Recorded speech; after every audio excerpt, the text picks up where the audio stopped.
আসসালামু আলাইকুম রহমতুল্লাহ। আমি জুবাইর আল খিদমা থেকে।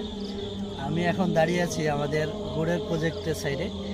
আমরা কিন্তু প্রতিনিয়ত এই গাছগুলো থেকেই টাটকা রস সংগ্রহ করে থাকি এবং সেই রসগুলো থেকেই আমরা খেজুরের গুড় বানিয়ে থাকি। খাঁটি খেজুরের গুড়, ঠিক আছে, কোনো চিনি না। এবং আমাদের গুড় সম্পূর্ণ ভেজালমুক্ত, সুস্বাদু এবং প্রাকৃতিক গন্ধে ভরা। যারা আগে নিয়েছেন তারা জানেন আমরা মানের বিষয়ে কখনো কম্প্রোমাইজ করি না। তো যারা পাইকারি এবং খুচরা নিতে যাচ্ছেন তারা অবশ্যই আমাদের সাথে যোগাযোগ করবেন।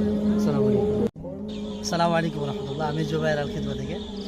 আমি এখন দাঁড়িয়ে আছি আমাদের গুড়ের প্রজেক্টের সাইডে। আমরা কিন্তু প্রতিনিয়ত এই গাছগুলো থেকেই টাটকা রস সংগ্রহ করে থাকি এবং সেই রসগুলো থেকেই আমরা খেজুরের গুড় বানিয়ে থাকি। খাঁটি খেজুরের গুড়, ঠিক আছে, কোনো চিনি না। এবং আমাদের গুড় সম্পূর্ণ ভেজালমুক্ত, সুস্বাদু এবং প্রাকৃতিক গন্ধে ভরা। যারা আগে নিয়েছেন তারা জানেন আমরা মানের বিষয়ে কখনো কম্প্রোমাইজ করি না। তো যারা পাইকারি এবং খুচরা নিতে যাচ্ছেন তারা অবশ্যই আমাদের সাথে যোগাযোগ করবেন।